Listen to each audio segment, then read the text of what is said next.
শুভ সকাল, কেমন আছো সবাই? মনীষ সংসারে আরেকটি নতুন ব্লগে সকলকে স্বাগত জানাই। আশা করছি যে যেখান থেকে ভিডিওটি দেখছো সকলেই খুব ভালো রয়েছো। আজকের দিনটা হচ্ছে সোমবার আর এখন প্রায় 8টা বাজে। তো এখন থেকে ভিডিওটি শুরু করলাম, পুরো ভিডিওটার সাথে থেকো, আশা করছি তোমাদের ভালো লাগবে।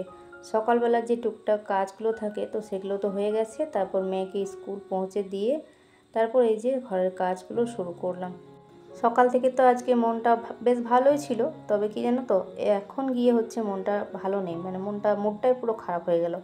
আর তার কারণ কি জানো তো, এই যে আমি নতুন একটা ঘর আমাদের হচ্ছে, আর এই ঘরটা শুরু করেছিলাম তখন তো বেশ আনন্দের মধ্যেই ছিলাম, তবে এখন আফসোস লাগছে, মনে হচ্ছে বেকার ঘরটা করতে গেলাম। এর চেয়ে ভালো হতো যদি আমি এই আমার রুমটা, বারান্দাটা যদি ঠিকঠাক করে একটু তারপর যদি রং করতাম না।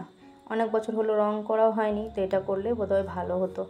কারণ কেন জানো তো, মিস্ত্রিগুলোর জ্বালাতে, মিস্ত্রিগুলো এতটাই কি আর বলবো, মিস্ত্রিগুলোকে বলেছিল যে কাজে লাগবে এখন 2 তারিখ 3 তারিখ, এখন 2 তারিখ পর্যন্ত কিচ্ছু করবে না, তারপর 3 তারিখ থেকে কাজে লাগবে। তো সেই মতো বালিটা আর কি ছিল না, তো বালিটা ফেলানো হয়েছে, তবে 3 তারিখ পেরিয়ে গেল, আজকে 4 তারিখ, কিন্তু তাও তাদের কাজে লাগার আজে আসেনি। তো ভেবেছিলাম যে 8টা পর্যন্ত তো আসে, তো তাই আর কি ভেবেছিলাম যে আসবে, হয়তো কালকে আসেনি, ঠিক আছে আজকে হয়তো আসবে। আর কালকে বেশ ভালো মতো বৃষ্টি হয়েছিল কালকে, দিয়ে কিছুটা বালি আর কি, যেমন রাস্তার ধারে তো যা হয়, জলে পুরো যখন বেশি বৃষ্টি পড়ছে তখন বালিগুলো বয়ে নিয়ে চলে যাচ্ছে। আর এখন বালির দাম তো প্রচুর, তো সেই কারণে কি বলবো, ভীষণ খারাপ লাগছে আর ভীষণ রাগ লাগছে মিস্ত্রিগুলোকে, জানো তো। মনে হচ্ছে কেন যে মিস্ত্রি লাগাতে গেলাম, জানি না, না লাগালেই বোধহয় ভালো হতো, জানো তো। তো এই আর কি, তো যাই হোক, ঘরের সমস্ত বাসি কাজগুলো করলাম, আর তার সাথে না ওই টুকটাক করে লাইন কারেন্টও যাচ্ছে, তো সেই জন্য সকাল দিকে কোনোরকম কোনো আর ভিডিও করিনি। ওই ঘরটা ঝাঁট দিলাম, তারপর বাদবাকি যে কাজগুলো সেগুলো সবটাই করলাম আমি। আর করার পর একেবারে স্নানটা সেরে নিয়েছি, ছাদের কাপড় চোপড় কাচাকুচি যতটুকু করেছি সবটাই মিলে দিয়ে আসলাম। আর এখন এই যে সিঁদুরটা ঠেকিয়ে যাব হচ্ছে পুজো করতে ঠাকুর ঘরে। তো চলো এখন ঠাকুর ঘরে এসে প্রথমে ঠাকুর ঘরটাকে মুছে নিয়ে নিচে গিয়ে বাসনপত্র মাজা ধোয়া করে নিয়ে এসে কয়েকটা ফুল ছিল সেগুলো তুলে নিয়ে আসলাম। আর এই যে আজকে তো সোমবার, শিব পুজো, আর আজকে শাড়ি পরে নিয়েছি, এই কারণে আজকে যাব একটু মন্দির। এর আগে যে 2টো সোমবার বেরোলো তো যাওয়া তো হয়নি, মিস্ত্রি লেগেছিলো বলে, আর ছেলেমেয়েরা বাড়িতে ছিল না কেউ, ঘর ফাঁকা করে আবার তালা দিয়ে যেতে হবে, সেই কারণে। তবে আজকে শুভ বাড়িতেই রয়েছে, আজকে ওর স্কুলও নেই, স্কুল ছুটি, আর এখন সকাল থেকে কোনো টিউশন নেই, তো সেই জন্য ভাবলাম আজকেই যাই। কারণ আর একটা সোমবার যদিও বাকি রয়েছে, তবে একবারে শেষেরটাতে কোনো রকম চান্স নিচ্ছি না, কারণ কোনো ঠিক নেই যদি না যাওয়া হয়, তো সেই কারণে আর কি। ঘরে তো পুজো করবই, তারপরেও আজকে ভাবলাম মন্দিরে একটি যাব।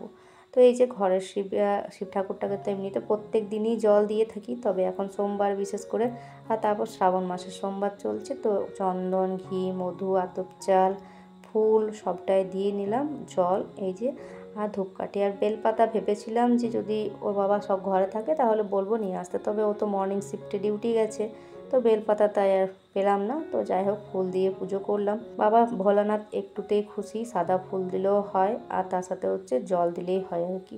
যাই হোক, এদিকে দেখো, এদিকে রেডি করে নিয়েছি পুজো করতে যাওয়ার জন্য। ওই ঘরে যা কিছু ছিল সেগুলো দিয়ে, ঘি, মধু, আতপ চাল, নকুনদানা এসবগুলো নিয়েছি, তার সাথে জল। এই তো পুজো দিয়ে চলে আসলাম বাড়ি, আর এসে পরে হচ্ছে ওইদিকে ভাত বসিয়ে দিয়েছি, একটু জল খেলাম, জল খাওয়ার পর এদিকে ভাত বসিয়ে দিয়েছি, একদিকে আহেরের ডাল বসালাম, কয়েকটা আলু সেদ্ধ করতে দিলাম, মুড়ি খাবো। মন্দিরটা ফাঁকাই ছিল আমি যখন গেলাম তখন। তারপর আর 1-2 জন আসলো পুজো করার জন্য, তো যাই হোক পুজো দেওয়া হয়ে গেল। তো চলো এখন রান্নাবান্না তো করবো, তোমরা দেখতে থাকো ভিডিওটা।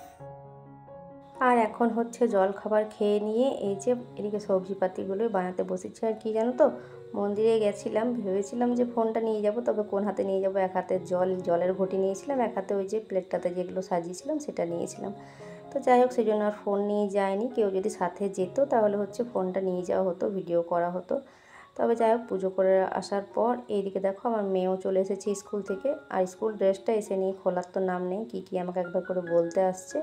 তো এখন হচ্ছে আমি মুড়িটা খেয়ে নিয়েছি, খাওয়ার পর দিকে সবজিপাতিগুলো বের করেছি। সবজি বলতে কয়েকটা পটল কালকে নিয়ে এসেছিলো রাত্রে, তো পটলগুলো হচ্ছে ভাজা বানালাম, আর তার সাথে একটা হচ্ছে আলু ভাজা করে দেবো, এই যে একটা আলু ভাজা বানিয়ে নিয়েছি। আর তার সাথে এই যে বাঁধাকপিটা রয়েছে, বেশ কয়েকদিন হয়ে গেল, তো ভেবে তো ছিলাম যে মাছের মাথা দিয়ে তরকারি করব, তবে এখন আর হবে না, কারণ আজকে সোমবার নিরামিষ, কালকেও মঙ্গলবারে তো আমি নিরামিষ খাই, তো সেই জন্য আর মাছের মাথা দিয়ে হবে না, কালকে তো চাউমিনে দিয়েছিলাম একটুখানি, আর অল্প একটু রয়েছে, তো ভাবলাম আজকে তরকারি করে দিই। তো অল্প একটু বেগুন রয়েছে, বেগুন, বাঁধাকপি, তারপর হচ্ছে এই যে গাজরটা একটু রয়েছে, গাজর সাথে আলু সবটাই হচ্ছে মিক্স করে এই তরকারিটা অল্প একটু করব, খুব বেশি করব না। মানে খুব বেশি করবো না বলতে খুব বেশি নেও, অল্প মতো যেহেতু রয়েছে বাঁধাকপিটা, তার সাথে আলু দিয়ে যেটুকু হয় আর কি, মানে এক বেলার মতো হয়ে যাবে। তো ডালটা তো অনেকক্ষণ আগেই সেদ্ধ হয়ে গেছিলো, তবে কী বলতো ঢেলে রাখা হয়নি, কারণ আলুটা দিয়ে মুড়ি খেয়েছিলাম, আর আরও কয়েকটা আলু রয়েছে বেশি করে একটু সেদ্ধ করতে দিয়েছিলাম, কারণ তখন বুঝতে পারিনি কী তরকারি করবো কি না। আর তার সাথে বললাম সেদ্ধ আলু থাকলে কি হয়, অনেক সময় এরা হচ্ছে কোনো সময় খায়, বা এদের তো আলুটাই পছন্দ ছেলে মেয়ের জন্য, তো সেই জন্য আলুটা বেশি করে সেদ্ধ করতে দিয়েছিলাম। তো আলুগুলো থাক, ওটা হচ্ছে রাতের জন্য আলু তরকারি করে দেবো, তখন রাত্রেবেলা অল্প একটু সাদা আলু তরকারি যেমন হয় সেরকম সিম্পল আর কি, নিরামিষ। তো আজকে এই বেলাতে হচ্ছে এই পটল ভাজা, আলু ভাজা আর বাঁধাকপির তরকারি, এটাই হবে রান্না। আর ডালটা তো নামালাম, ডালটা পরে করে হচ্ছে ফোড়ন দিয়ে নেবো। এদিকে পটল আলুটা নুন হলুদ মাখিয়ে নিলাম, মাখিয়ে নিয়ে একবারে হচ্ছে ভাজা করছি। আর এরই সাথে বলে রাখি, আমার ভিডিওটা যেসব বন্ধুরা এখনও পর্যন্ত দেখছো, দেখার সাথে সাথে প্লিজ একটা করে লাইক করে দিও, নতুন বন্ধু হয়ে থাকলে চ্যানেলটিকে সাবস্ক্রাইব করে দিও, আর যারা অলরেডি করে দিয়েছো তাদেরকে জানাই অসংখ্য অসংখ্য ধন্যবাদ। আর হ্যাঁ, নতুন বন্ধু যারা আছো তারা প্লিজ একটা করে কমেন্ট করে জানিও যে কে কোথা থেকে ভিডিওটা দেখছো, আর পুরনো বন্ধু যারা আমার সাথে আছো তাদের তো অসংখ্য অসংখ্য ধন্যবাদ। এভাবে পাশে থেকো, অনেক অনেক ভালোবাসা। আর হ্যাঁ, অনেক আবার দেখছি আনসাবস্ক্রাইবও করে দিচ্ছ, কেন জানি না এটা কেন করো। তো যাই হোক, দেখি কতদিন কী করতে পারি, না হলে একবার করে মনে মনে ভাবছি কি যে একটা নতুন আরেকটা চ্যানেল খুলবো, কারণ মনে হচ্ছে না এটাতে আমার সাবস্ক্রাইবার কী যে হচ্ছে আমি কিচ্ছু বুঝতে পারছি না। একবার করে ভাবছি জানো তো যে একটা কি নতুন চ্যানেল খুলবো, এটাতে কি কিছু ভুল হয়েছে যে জন্য আমার সাবস্ক্রাইবটা বাড়ছে না। আচ্ছা বন্ধুরা, তোমরা কিন্তু অবশ্যই আমাকে জানিও যে আমি কি একটা নতুন চ্যানেল খুলবো, তাহলে তোমরা অবশ্যই কিন্তু আমাকে জানিও কমেন্টে। আর এদিকে দেখো আমার পটল ভাজা আলু ভাজা দুটোই হয়ে গেছে, নামিয়ে নিয়েছি। আর এদিকে ভাতটাও হয়ে গেছিলো, ভাতটা নামিয়ে নিচে রেখে দিয়েছি। আর এই যে বাঁধাকপিটা না একটুখানি হালকা একটু ভাপিয়ে নিয়েছিলাম, না হলে ওই যে গন্ধ করে সেই জন্য আর কি, কীরকম একটা যেন গন্ধ লাগে, সেই জন্য একটুখানি ভাপিয়ে নিয়েছে। তারপর এখনকার বাঁধাকপিগুলো সেদ্ধও হবে না সেভাবে, মানে অনেকটা সময় লাগবে, তো সেই জন্য আর কি একটু ভাপিয়ে নিয়েছি, কারণ শীতের বাঁধাকপিগুলো নিজে থেকে অনেকটা জল বেরোয়, সেদ্ধ হয়ে যায় তাড়াতাড়ি করে, টাইম লাগে না, কষাতে কষাতে সেদ্ধ হয়ে যায়। আর এটা হচ্ছে অল্প একটু সেদ্ধ করেছিলাম, তার জন্য আবার কষিয়ে আবার হচ্ছে একটুখানি জল দিতে হয়েছিল, কারণ ভালোভাবে সেদ্ধ হয়নি। আর এখন দেখো মশলাপাতি বলতে নিরামিষ যেটুকু দেওয়া দিয়েছিলাম, তবে সব শেষে না এই যে সেই দিন যে ভাজা মশলাটা বানিয়েছিলাম সেই ভাজা মশলাটা একটুখানি দিয়েছিলাম, আর তাতে না তরকারিটা কিন্তু আলাদা রকমের টেস্ট হয়ে গেছিলো খেতে আজকে।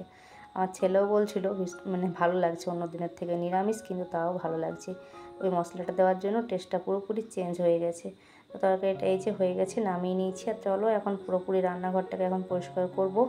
তো এদিকে হচ্ছে বাসন টাসন ধোয়া, গ্যাস মোছা সমস্তটাই হচ্ছে করে নিয়ে তারপর বেশ কিছুক্ষণ বসেছিলাম। আর এখন হচ্ছে দুপুরের খাওয়া দাওয়া এই যে করে নিচ্ছি।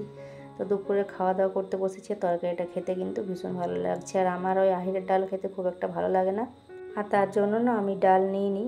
আর মেয়ের আবার শরীরটা ভালো নেই জানো তো, জ্বর জ্বর করছে, তার জন্য আজকে খাবার খেলোই না। আর এখন বাজে হচ্ছে ওই 3:45 মতো। তো এখন বর একটু আগে আসলো ডিউটি থেকে, তো স্নান করলো, ওকে খেতে দিলাম। তো ওকে খেতে দিয়ে নিয়ে আর তারপর এই যে আমি ছাদে এলাম কাপড়গুলো নিতে। মেঘটা হালকা হালকা করে আসছে, জানি না আবার বৃষ্টি পড়বে নাকি। বিকালের পর সন্ধ্যাবেলা হচ্ছে সন্ধে টন্ধে দিয়ে নিয়ে রাত্রে খাবার করে নিয়েছি, রুটি আর ওই যে আলুর তরকারি করে নিয়ে এখন চলে এসেছি সন্ধ্যাবেলা সন্ধ্যা আরতি দেখার জন্য এই যে শিব মন্দিরে। তো এই যে এখন আরতি পুজো চলছে, তারপর হচ্ছে আরতি শুরু হবে। আর আজকে দেখো এইভাবে করে এই যে মন্দিরটাকে সুন্দর করে সাজিয়েছে, তো এখন আরতি শুরু হবে। তো চলো তোমরা দেখতে থাকো।